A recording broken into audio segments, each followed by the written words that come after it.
성도님께서 참 행복하십니까? 같이 있다 보면 잘 몰라요. 잠깐 떨어져 있어 봐야 돼요.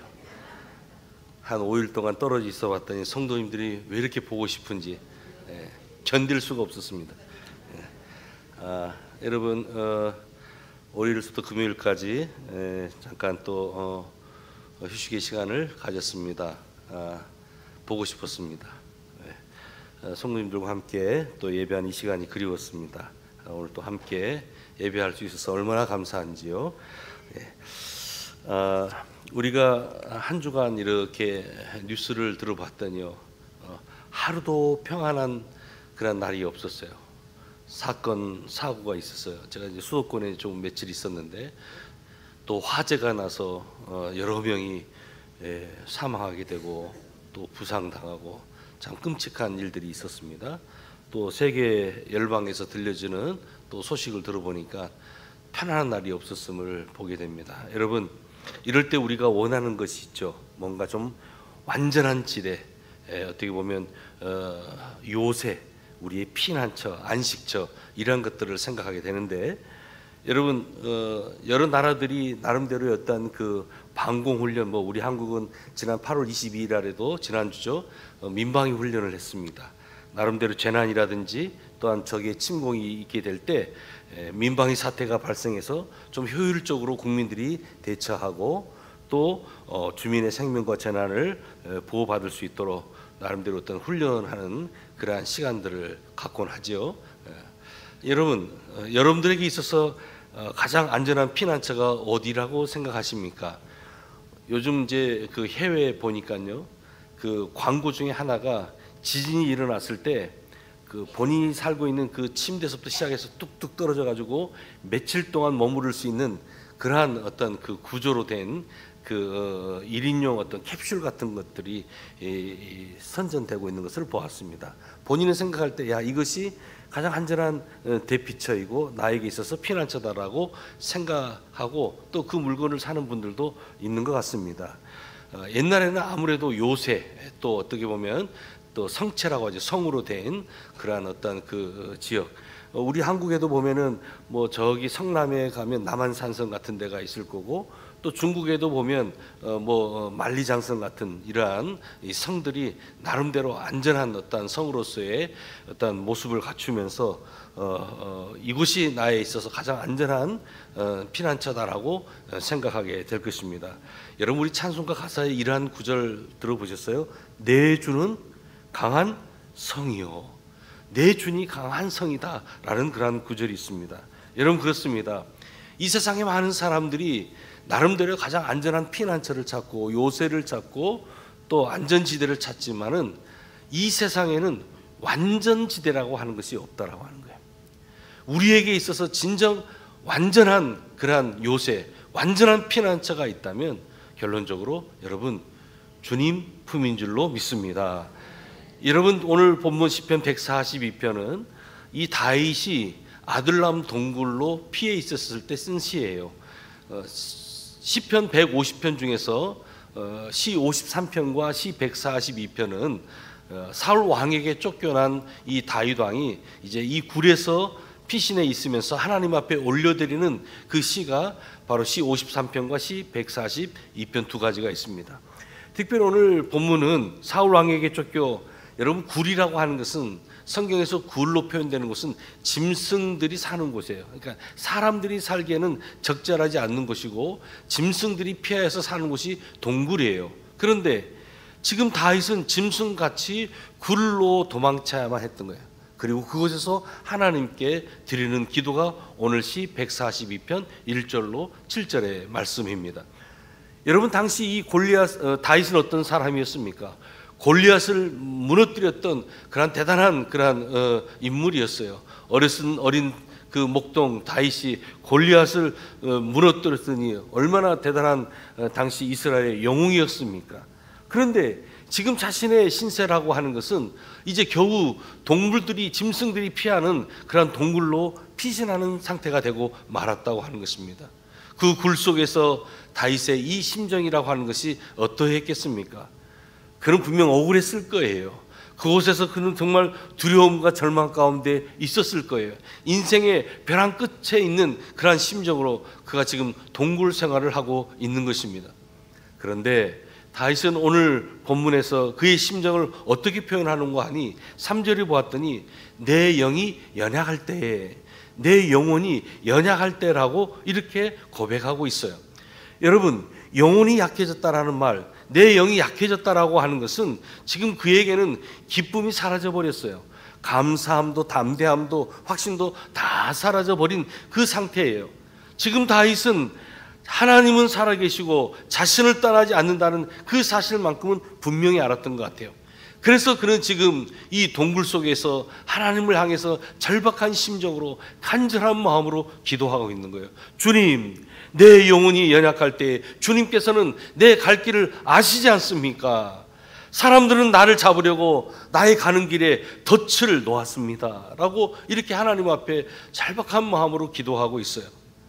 여러분, 그럼에도 불구하고 다윗의 마음이라고 하는 것은 지금 평안도 기쁨도 감사도 지금 없어요. 왜 그랬을까요? 그것은 바로 영혼이 약해졌기 때문입니다.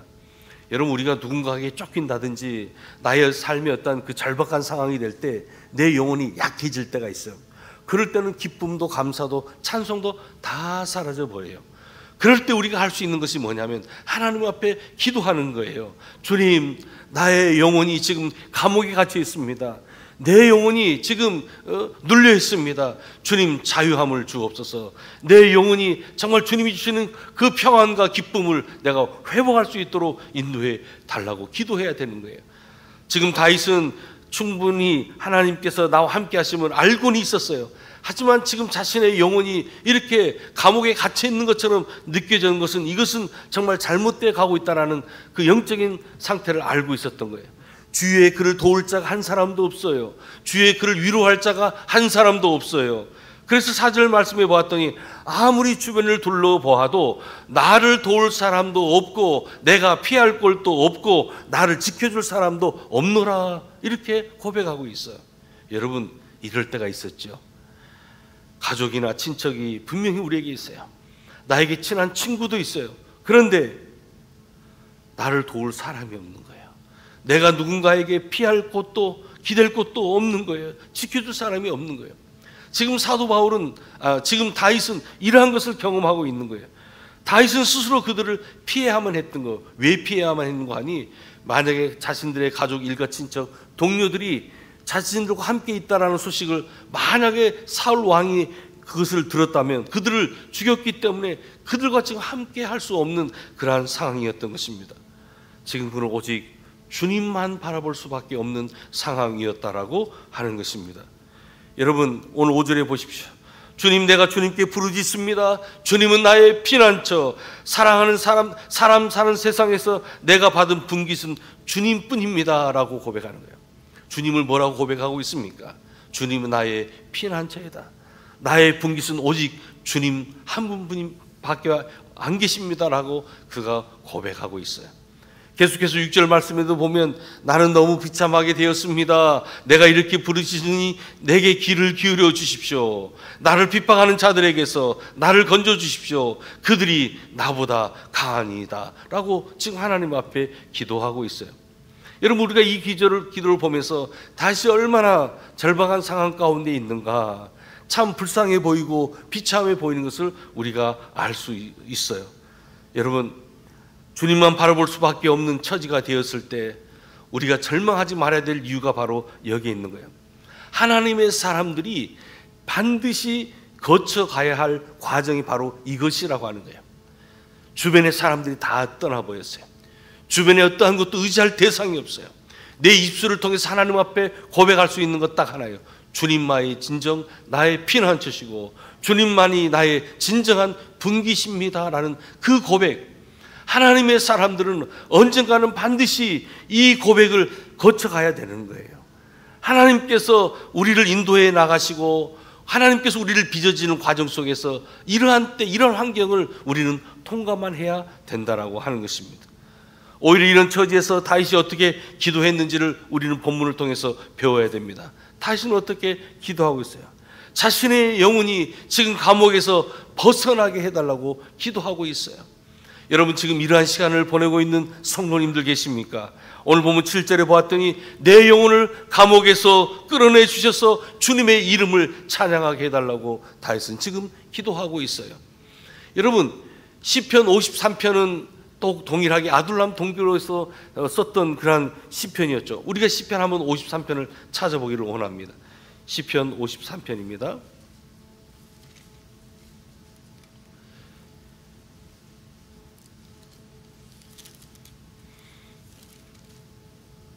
57편입니다. 시편 57편 1절에서 10절까지 함께 보겠습니다. 제가 1절 봅니다. 먼저, 하나님이여 내게 은혜를 베푸소서, 내게 은혜를 베푸소서. 내 영혼이 주께로 피하되 주의 날개 그늘 아래에서 이 재앙들이 지나가기까지 피하리이다.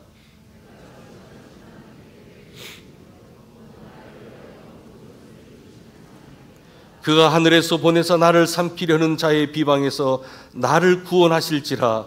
하나님이 그의 인자와 진리를 보내시리로다.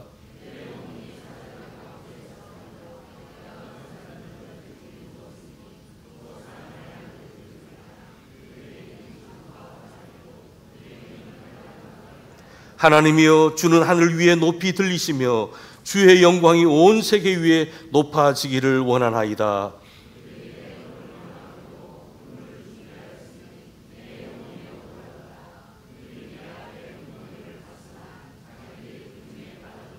하나님이여 내 마음이 확정되었고 내 마음이 확정되었사오니 내가 노래하고 내가 찬송하리이다.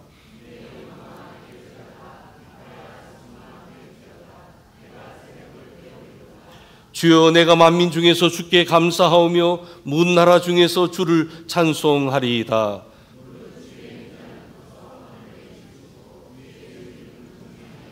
함께 보십니다. 하나님이여 주는 하늘 위에 높이 들리시며 주의 영광이 온 세계 위에 높아지기를 원하나이다. 아멘. 지금 이 다윗이 사울을 피하여 구레에 있던 때에 지금 하나님께 이렇게 시를 쓰고 있는데, 기도를 하고 있는데요, 그는 잃어버렸던 그 찬송을 회복하기를 원하고 있어요. 그러면서 내 마음이 확정되고 확정되어 싸우니 내가 노래하고 내가 찬송하리이다. 과거에는 그토록 어린 목동이었던 시절에 그 들판에서 잠을 잘 때는요, 혼자였지만 두렵지 않았어요. 주님을 찬양하며 비파를 치면서 수금을 치면서 그가 하나님을 찬양했던 그 목동이었어요. 어린 그 다윗이었지만 두려움이라는 게 없었어요. 그런데 그가 지금 마음의 평안과 기쁨과 감사가 다 사라져 버렸어요. 이때 그것은 깨달았어요. 아무리 비참해도 내 영혼이 살아있어야 될 텐데, 내 영혼이 주님을 찬양해야 될 텐데 왜 내가 지금 영혼이 무너지면서 내가 왜 주님을 찬양하지 못하는 것일까 하면서 잃어버렸던 그 찬양을 회복할 수 있도록 하나님 앞에 기도하고 있는 것을 볼 수가 있어요. 기가 막힌 처지에서 하나님께 찬양 드리겠노라고 이 57편과 또 이 140편의 기도를 통해서 우리가 깨달아야 될 것은 잘 될 때에도 찬양하고 또 어려울 때도 하나님께 찬양해야 된다는 거예요. 상황은 비참해졌어도 하나님의 은혜라고 하는 것은 변함이 없기 때문에요. 오늘 우리 할렐루야 찬양대원들이 찬양했던 것처럼 하나님께서 우리를 부르셔서 우리를 빚어가시는 거예요. 왜? 거룩한 도구 되게 해달라고, 깨끗한 도구 해달라고. 하나님께서 우리는 좀 더 성숙한 그릇으로 사용하기 위해서 우리를 빚으신다는 거예요. 그래서 때로는 우리를 이 아둘람 동굴로 우리를 인도해 나가는 거예요. 어느 한 사람도 의지할 곳 없고 우리를 지킬 자 없고 이러한 곳으로 우리를 인도해 나갈 때 우리가 기억해야 될 것은, 이러한 영혼의 벼랑 끝에 있을 때 내 영혼이 다시금 살아나서 주님을 찬양할 수 있도록, 주님을 노래할 수 있도록 우리가 회복을 위해서 기도해야 된다라고 하는 것입니다. 우리가 방금 시 57편을 보면서 다윗은 애통함으로 지금 시를 시작하고 있죠. 참으로 하나님 나를 불쌍히 여겨주십시오. 불쌍히 여겨주십시오. 내 영혼이 주님께로 피합니다. 이 재난이 지나가기까지 내가 주님의 날개 그늘 아래 피합니다. 그가 지금 시편 57편에서 이렇게 찬양하고 있잖아요. 나를 괴롭히는 자들을 꾸짖어 주십시오. 저들은 나보다 강합니다. 나를 지켜주세요. 지금 그는 하나님 앞에 기도하고 있는 거야. 나의 영혼아 깨어나라. 검고야 수구마 깨어나라. 내가 새벽을 깨우련다. 지금 이 다윗의 심정을 여러분 한번 봐보세요. 과거에 그가 주님을 높였고 그가 또 주님을 위해서는 담대했던 그 인물이었지만 그가 어느 순간 사울 왕에게 쫓겨나면서 그의 영혼이 지금 감옥에 갇혀있는 상태가 되어버렸던 거예요. 그때 그는 다윗이 아둘람 동굴로 피신하였을 때 분명히 혼자였지만 혼자가 아니었음을 그는 알고 있었던 거예요.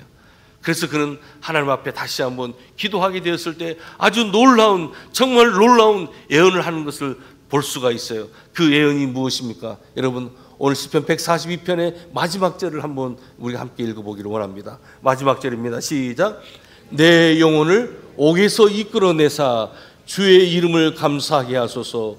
주께서 나에게 갚아주시리니 의인들이 나를 두르리이다. 여러분, 이게 무슨 말씀이에요?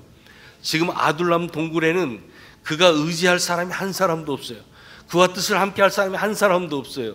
그 주변에는 아무도 없어요. 그런데 오늘 본문 시편 142편 7절에 보았더니 내 영혼을 옥에서 끌어내어서 이끌어내사 주의 이름을 감사하게 하소서 하면서 그가 어떠한 예언을 하는 거 아니? 의인들이 나를 두르리이다. 이 말이 무슨 말입니까?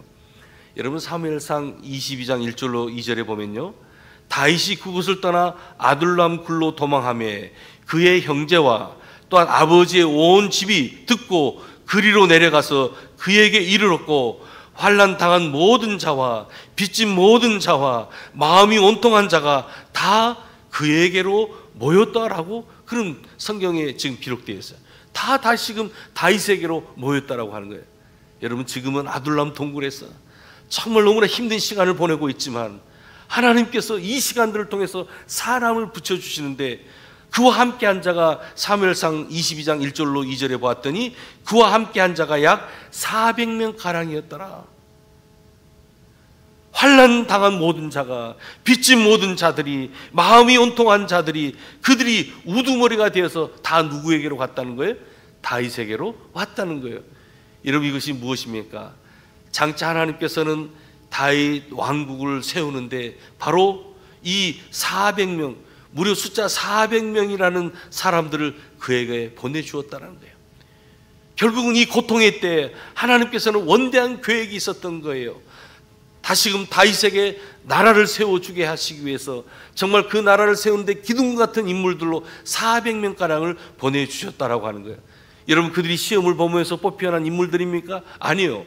그것은 바로 다윗이 아둘람 굴에서 정말 힘든 그 시간을 보내며 하나님 앞에 기도했을 때 바로 예언과 같은 귀한 그 말씀을 하는데 사람들이, 의인들이 나를 감싸줄 것이다 라고 그가 예언하고 있는 걸 볼 수 있어요. 여러분, 우리가 고난 당할 때, 우리가 힘든 일을 당할 때 그것은 우리가 반드시 거쳐야 될 과정임을 기억하시기를 바랍니다. 그럴 때 하나님께서 또 다른 예비된 놀라운 그런 축복을 준비해 놓고 있다는 사실을 기억하시기를 바랍니다. 사람을 붙여주실 거예요. 환경을 변화시켜 주실 거예요. 하나님께서 마치 다윗에게 놀라운 왕국을 세워갈 수 있도록 그에게 귀한 명을 주시고 그와 함께 할 기둥들을 보내주셨던 것처럼 이 고난의 상황들 또한 우리에게 있어서 인생의 이 위기의 상황들을 통해서 우리를 빚어주시고 또 우리를 다시금 큰 그릇 만들어서 하나님의 뜻에 합당한 그러한 그릇이 되게 한 다음에 하나님의 놀라운 계획의 길로 인도하면서 환경도 바뀌어주시고 사람도 붙여주신다는 사실입니다. 여러분, 한 번은 다윗이 베들레헴 근처에서요 블레셋 군대와 전투를 하던 중에 물이 떨어져 버렸어요. 다윗은 마실 물이 없었던 거예요. 그럴 때 이 다윗이 이렇게 탄식하는 거예요. 베들레헴 성문 곁에 우물물을 누가 나로 마시게 할 거라고 이렇게 탄식하면서 노래를 하는 거예요. 그런데 이 노래를, 이 탄식 소리를 들었던 장수 3명이 이제 목숨을 걸고 블레셋 진영을 이제 통과해서 물을 떠가지고 온 거예요. 여러분, 이 물이 얼마나 귀합니까? 부하 장수들의 피와 땀이 있는 그러한 물 아니겠어요? 그런데 다윗은 이 물을 마시지 않는 거예요. 이 물을 가지고 여호와의 단에 뿌렸어요. 마실 수가 없었어요. 여호와의 제단 앞에 부었어요. 무엇이 이들을 이렇게 끈끈한 관계로 맺게 했을까? 이것은 바로 아둘람 굴이었다라고 하는 거예요. 우리에게 있어서는 이 아둘람 굴이 분명히 비참한 장소예요. 저주의 장소예요. 짐승들만 사는 곳이에요. 하지만 아둘람 굴이라고 하는 것은 다윗에게 비참한 곳이 아니라 바로 축복의 장소였다라고 하는 거예요. 하나님께서 앞으로 다윗으로 하여금 이스라엘의 큰 왕으로 세워주는데 기둥 같은 사람들을 세워주시기 위해서 그를 먼저 훈련시켜 주셨고, 또 그곳에서 기도하는 가운데 예언을 그가 받게 되었고, 그가 예언을 했던 그 장소가 바로 아둘람 굴이었다라고 하는 것입니다. 하나님께서는 때때로 고난을 놀랍게 사용한다는 사실을 여러분 기억하시기를 바랍니다. 아무리 힘들어도 우리가 고통당할 때, 우리가 고난당해야 할 때가 있다는 거예요. 이 때를 잘 견뎌내면 하나님의 전능하신 그 손길을 우리가 경험할 수 있고, 또 하나님의 그 사랑을 우리가 체험할 수도 있고, 또 우리가 그 이 과정을 통해서 하나님의 놀라운 복을 받을 수 있다라고 하는 것입니다. 여러분, 지금도 하나님께서 우리를 지키고 계심을 믿으시기를 바랍니다. 예수님께서 공개적으로 말씀을 전하실 때 유대인들이 예수님께 손도 대지 못하였어요. 이처럼 하나님께서 지금도 우리를 지켜주세요. 원수들이 우리를 손도 못 대게 해 주실 것입니다. 요한일서 5장 8절에 보면, 18절에 보면 악한 자가 만지지도 못한다라고 말씀했어요. 여러분, 어둠의 권세가 감히도 우리를 만지지 못할 것입니다. 하나님께서 성도인 우리가 고난당함을 허락하실 때가 있어요. 그때는 놀라운 일이 벌어질 때임을 우리가 영적으로 민감하게 잘 느껴야 돼요. 그리고 반응해야 되는 것입니다. 문제는 내 영혼이 지금 살아있느냐, 문제는 내 영혼이 지금 죽어있느냐 하는 거예요. 여러분, 우리의 영이 살아있을 수 있기를 주님의 이름으로 축복합니다. 다윗이 골리앗을 만난 것이 불행입니까? 아니면 축복입니까? 영혼이 살아있었기에 그에게는 분명히 축복이었어요. 다윗이 아둘람 굴로 도망가서 산 것이 여러분 불행이었습니까? 축복이었습니까? 오히려 영혼이 감옥에서 벗어났으니 이것은 분명히 축복이 된 줄로 믿습니다. 그가 기도하는 가운데 오히려 하나님의 그 역사하심을 경험할 수 있었어요. 아무리 비참한 처지여도 찬양을 놓지 마시기를 바랍니다. 영혼이 절망과 좌절과 울분과 분노의 감옥에 있도록 내버려둬서는 안 돼요. 하나님, 나의 잃어버렸던 그 찬송을 회복하게 해 주시옵소서. 여러분, 바울과 실라를 봐보세요. 그들이 감옥에 갇혀 있다 할지라도 그들이 그 감옥에서 하나님을 찬양했잖아요. 그 찬양 드릴 수 없는 그 상황 속에서도 하나님 앞에 기도하며 하나님 앞에 찬양을 찬미하게 될 때 그 옥문이 열리는 놀라운 역사가 일어났던 것을 우리는 알 수가 있습니다. 사랑하는 여러분, 주님께서 이 시간 우리에게 물으십니다. 네가 나를 사랑하느냐? 네가 나를 사랑하느냐? 세상에서 고난당하는 것 중 어느 것이 더 크냐 물으시는 거예요. 여러분, 잘 주님의 음성을 들어보세요. 주님이 나를 사랑하는 것이 큽니까? 지금 내가 처해 있는 이 고난이 큰 것입니까? 내가 찬송 부릴 수 있는 근거가 있다면, 내가 당하고 있는 이 고난보다 주님의 더 사랑이 크다면 우리는 우리 입술을 통해서 찬송할 수 있는 거예요. 하지만 주님의 사랑보다 내 문제가, 내 고난이 커 보이면요, 찬송할 수가 없는 거예요. 여러분, 하나님은 독생자보다 우리를 더 사랑하셨어요. 죄에 찌든 우리를 위하여 살과 피를 주시고 우리와 한 몸 되게 해주셨어요. 우리는 주님을 바라볼 수 있는 주의 자녀가 되었다는 사실, 주님의 사랑이 지금 우리가 당하고 있는 이 고난보다 더 크기 때문에 우리는 찬양할 수 있는 줄로 믿습니다. 혹시 연약해진 영혼이 있습니까? 주님 앞에 기도하십시오. 주님, 내 영혼이 너무나 연약해졌습니다. 내 영혼이 감옥에 갇혀 있는 것 같습니다. 자유함을 허락하여 주옵소서. 내 입술을 통해서 주님을 찬양하게 주시옵소서. 여러분, 어려울 때, 괴로울 때 주님의 얼굴을 바라보시고 주님을 찬양할 수 있는 우리 모두가 되시기를 주님의 이름으로 축복합니다.